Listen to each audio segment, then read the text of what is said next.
Sur la ligne de division entre l'Europe et l'Asie, la République d'Azerbaïdjan est un pays producteur d'hydrocarbures florissant qui représente 70% des revenus à l'exportation. En une décennie, le PIB par habitant a quasiment été multiplié par 10. Avec ses 34 milliards de dollars accumulés sur le fonds souverain pétrolier, la prospérité semble assurée pour le pays.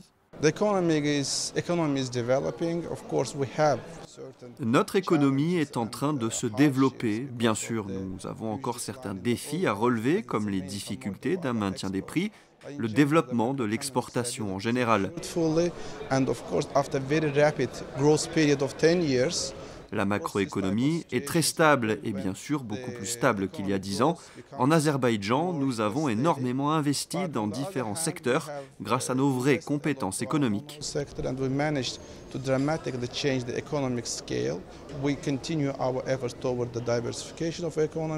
Nous continuons à stabiliser notre économie et ces rendez-vous d'affaires avec Monaco sont très importants pour nous car nous pouvons réellement travailler ensemble dans différents secteurs avec de vraies perspectives futures communes et des partenariats. Cet État d'Asie occidentale mène une politique régionale active avec les pays riverains de la Caspienne. Et malgré 150 ans d'histoire commune et d'intérêts économiques entremêlés, les relations avec la Russie restent marquées par une certaine réserve. Cependant, la Turquie et la Géorgie sont des partenaires essentiels. Aspromo est justement un organisme en Azerbaïdjan qui opère comme un guichet unique afin d'assister et de promouvoir les sociétés basées à l'étranger.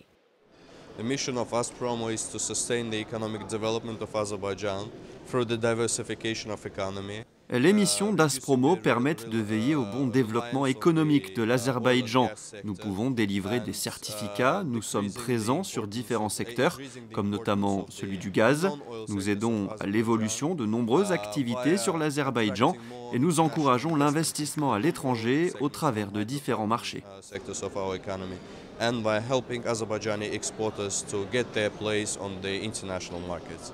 La délégation monégasque était composée de 45 acteurs économiques de la principauté, représentant plus de 30 entreprises évoluant dans des domaines variés. Cette mission en Azerbaïdjan aura permis aux intervenants des deux pays de mieux appréhender le potentiel d'échange de chacun. La mission en Azerbaïdjan, ça représente énormément de choses pour nous, notamment dans le business. C'est un pays qui se développe assez rapidement, principalement donc à ses ressources naturelles, et qui est très lié avec ses pays voisins, qui sont la Russie, la Géorgie, l'Iran et la Turquie, qui peut, pourquoi pas, nous ouvrir quelques portes et exporter nos produits dans ces pays que je viens de citer. Ouvrir un Bakou, pourquoi pas, si on en a l'opportunité, si c'est intéressant. Mais je ne sais pas, avec les importations, les taxes, je ne sais pas comment ça va se passer exactement. Donc on verra. On est là pour apprendre. Au niveau de notre société ESCO, les opportunités sont évidentes parce que c'est un pays avec de l'industrie pétrolière. Donc pour nous, ça c'est très important. C'est une opportunité de business. Il y a aussi des développements de ports, de mer. Et là, on peut opérer aussi, la société ESCO peut faire des affaires. Ça peut être très important pour nous. Nous avions des contacts avec l'Azerbaïdjan il y a 2 ans et qui ont été refroidis par la chute, par la dévaluation du manat. Et ça reprend maintenant, donc on vient réactiver ces contacts ici. Pour vendre, en fait, c'est pour vendre la porcelaine ici. Il y a une clientèle pour ça. En fait, on avait beaucoup de clients azéris qui venaient nous acheter beaucoup de montres. Et pour voir un petit peu ce qui se passe de l'autre côté, on s'est déplacé pour voir où habitaient nos clients, comment ils voyaient les choses. Et finalement, on est vraiment impressionné par la ville, par la beauté des lieux. Et ils ont une grosse culture horlogère parce qu'on ne comprenait pas vraiment pourquoi des Azéris achètent des montres à ce niveau-là et tout le temps. Et en fait, je vais m'expliquer avec les gens et c'est dans leur culture d'acheter des montres pour faire des cadeaux, des gifts. Et d'un autre côté, pourquoi pas ouvrir une franchise de quelque chose ici. C'est pour ça qu'on s'est déplacé dans cette mission pour voir un petit peu ce qui se passait ici.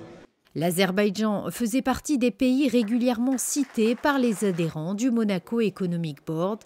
Au vu des nombreux atouts dont bénéficie ce pays, c'est donc tout naturellement que le MEB a validé cette option. C'est toujours très difficile, c'est le moins qu'on puisse dire, d'organiser en amont ces rendez-vous avec ces pays qui ont une culture complètement différente de la nôtre en matière de business et de rendez-vous.